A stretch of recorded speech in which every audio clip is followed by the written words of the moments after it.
Well, for this next topic, we could probably do three full 1 hour shows talking about it. So I'm going to dive right in because my next guest has a brand new book coming out Monday. It is called The Scary World of Nuclear Weapons Agenda for Elimination. I'm joined by author, political commentator, and former Ambassador Gar Pardy. Gar, welcome. Great to have you here. Thanks so much for joining us. And as I said, let's just dive right into the topic itself.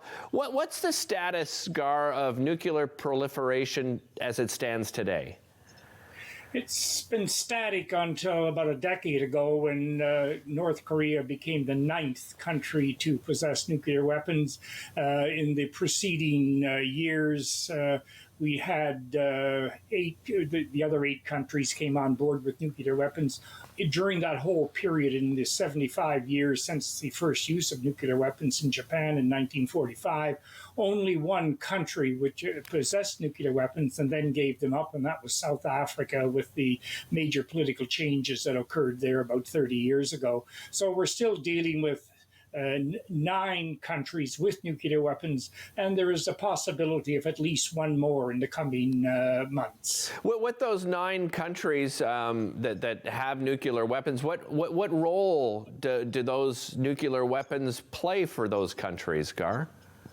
Well, the nuclear role, apart from the only time nuclear weapons have ever been used, as you know, is in 1945 when 2 were dropped on Japan. Right. Since then, the role of nuclear weapons has largely been one of deterrence. Really, in terms of one country gets them, then another country feels that they must have them as well. And it's that countering of the existence of nuclear weapons that has led to the expansion of them. What is remarkable about it is that the early forecasts, if you go back to the 50s, when even Tom Lehrer was singing about nuclear weapons, the expectation was you'd end up with 20 or 25 countries with them. The fact that we do not have 25 countries, we're down to a manageable level, I would say, to some extent, is with just 8-9 countries with them. And some of those some of those countries are very particular in terms of the use of those weapons, or the possession of those weapons, which is a better way to put it. Gar, the second part of the title of that book is called Agenda for Elimination. Where do we stand with any opportunity whatsoever of ever seeing the elimination of nuclear weapons? Well, that's the whole point of the book. I think Right. We've reached a period of stasis in the last 20-odd years. The last major international efforts were 2 treaties negotiated through the United Nations. One, basically to eliminate all testing of nuclear weapons, and secondly, then leading to the elimination of all nuclear weapons. Both ideas, of course, have been around since really the 1950s. There has been some progress. There was a treaty in 1970 which called for the elimination of nuclear weapons, but as you can see, there's been no real success. And one of the reasons for the book, I started looking at the calendar the other day, and I realized that in 2045, that will be the first centenary of the use of nuclear weapons. And I thought this would be a good date to hang out there for the world to start working against in terms of the elimination of those weapons. Because most sensible people around the world, basically, nuclear weapons do not play any role in warfare as we have come to know it in this century, and certainly in the last half of the last century. Gar, what role does Canada play, or maybe the better question is, what role should Canada play when it comes to elimination efforts? Yeah, well, it's kind of interesting. At the very beginning, of course, Canada was part of the Manhattan Project with the Americans and the Brits, and so we played a role in the development of nuclear weapons. In the post-war period, of course, we entered into programs that tried to exploit the peaceful uses of nuclear energy. And that has played a bit of a role throughout this whole period.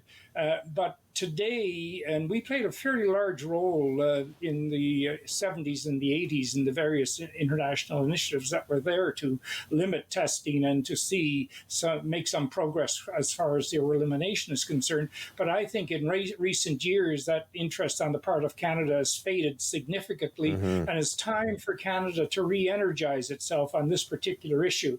It's an important issue, it's a significant issue, and as we see in terms of, say, when the Russians invaded Ukraine there some 11 months ago, I mean, suddenly the issue of nuclear weapons, the use of nuclear weapons, the possibility by Russia with regards to that war is at the top of the concerns that are out there right now. And then on top of that, of course, we got the issue of North Korea, which is developing its delivery system for its nuclear weapons. And the odds are that they've got delivery systems now that will take their weapons into the United States. And so it's those kinds of issues that are there, the danger that they represent to touching off some sort of a total war that would involve an awful lot of country, because there's no limitation in terms of once you start using nuclear weapons, there's really no limitations that countries may not be prepared to go to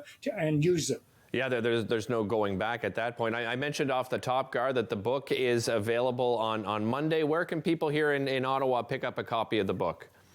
Oh, my favorite bookstore, Books on Beechwood, and then through the publishers, Apollo, of course. And the book will be advertised online in terms of all of the sites that sell books. So you go in there after Monday or Tuesday of next week, and the book will be there for purchase. Wonderful. I'm looking forward to it. Gar, thanks so much for joining us today. Really appreciate it. A reminder, the book is called The Scary World of Nuclear Weapons, Agenda for Elimination. We'll be back with more after this.